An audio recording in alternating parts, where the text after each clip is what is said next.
everyone. I am Dr. Neha Choudhary. I am a consultant breast surgeon at Narayana Superspeciality Hospital, Howrah, and at Rabindranath Tagore Institute, Mukundapur, Kolkata.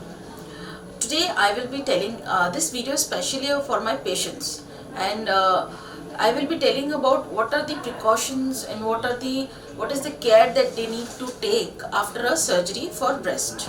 So breast cancer surgery can usually be either a breast conservation surgery where we remove only a part of the breast, or a mastectomy where the entire breast is removed.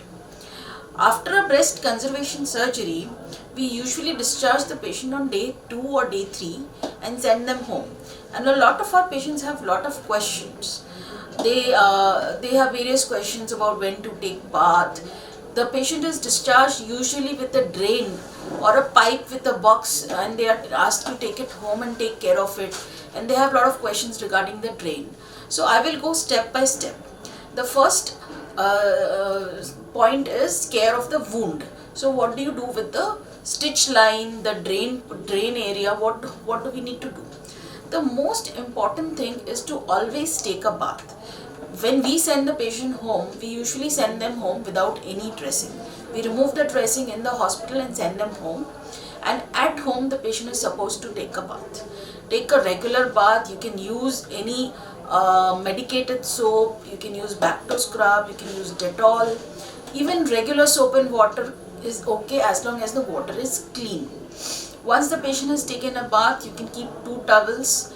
You can use the first towel to first wipe the water, and then again the second towel to tap dry, clean the drain box, clean the drain side, make the area absolutely dry. After that, you can apply ointment mupirocin at the stitch line and at the drain side. I would also advise the patients to wear light, easily breathable clothes in the first after the discharge till the stitches are there. Maybe a front open dress so that opening the dress and wearing it back is easy. And keep the area clean, dry, and well aired. Now a lot of patients have apprehension that they don't take a bath. What will happen if the water goes inside? But that nothing like that happens. After 24 hours, the wound is closed, the epidermis is closed. So the upper layer of the wound is anyways closed. The water will not go in. Even if the water goes in, nothing will happen.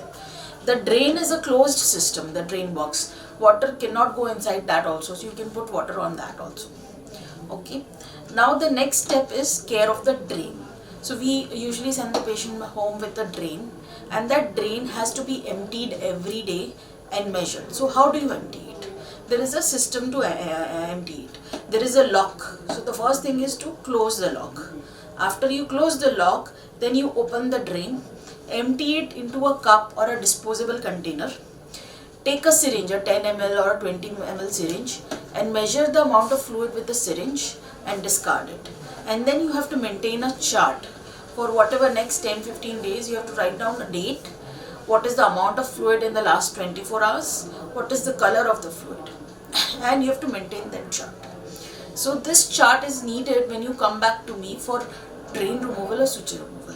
The thumb rule is we usually remove the drain if the quantity of drain is less than 50 ml for 3 consecutive days, or approximately 15 days after the surgery, even if the drain amount does not come down.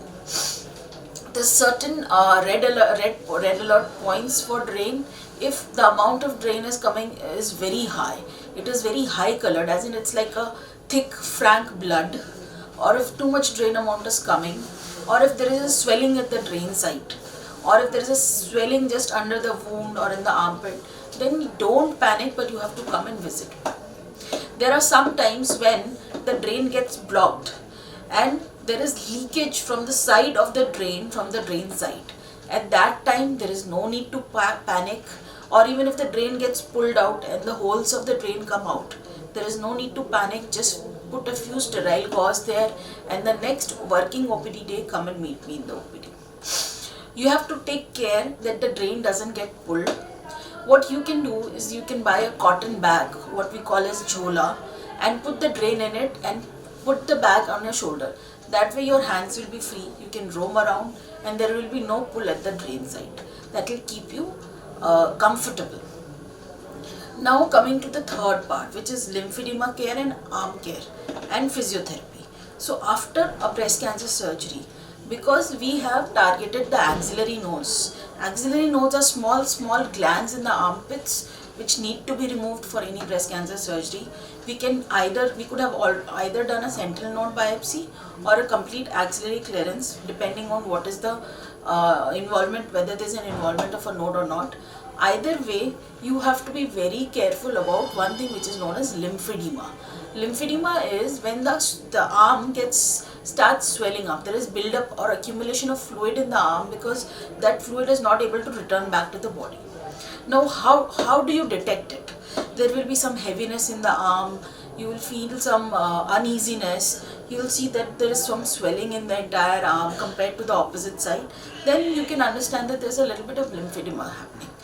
For lymphedema, it is always better to detect it early and manage it early, because if it is detected early in the initial stages, we can reverse it, manage it. But if it is detected late in the later stages, then it gets usually a fixed hard lymphedema, which is very difficult to reduce. So the lymphedema management starts from day one after surgery. What do you need to know? You need to be very careful about your arm that there is no additional injury to the arm. So anything which can cause too much of injury, maybe if you're cutting vegetables, you have to be careful that you don't injure the hand. You have to avoid any needle pricks, any injections, taking too much of blood pressure on this hand, or wearing tight clothes, tight bangles, tight rings, glass bangles, because they break and cause micro injuries, micro ulcers. All these things you have to avoid. You have to avoid lifting very heavy weight with that hand. You have to avoid too much strenuous activity with that hand. It doesn't mean you cannot do day-to-day regular activities. Anything which is there, which is part of your regular activity, like maybe cooking or playing a sport or doing any other work, you can do it. You just have to be careful. The second part is arm exercise and physiotherapy. So while you are in the hospital, during your stay, you will have a physiotherapy consultation, and the physiotherapist will teach you certain exercises. Now you have to follow it very strictly. Those exercises have to be done daily, regularly, and they have to be continued throughout the life, because those exercises will keep your hand movement proper, they will keep your hand healthy. Coming to the next part, for patients who have had breast conservation surgery, as in whose breast has not been removed, it is also very important to wear a bra, because that will give support to the operated breast. There will be no pain, the pain will be lesser, the pull on the stitches will be lesser, and it will help in the overall recovery of the patient. So these are the few points. I am sure there are a lot of other points. I am always available. You can ask me in the OPD or in the clinic. And take care and get well soon. Thank you.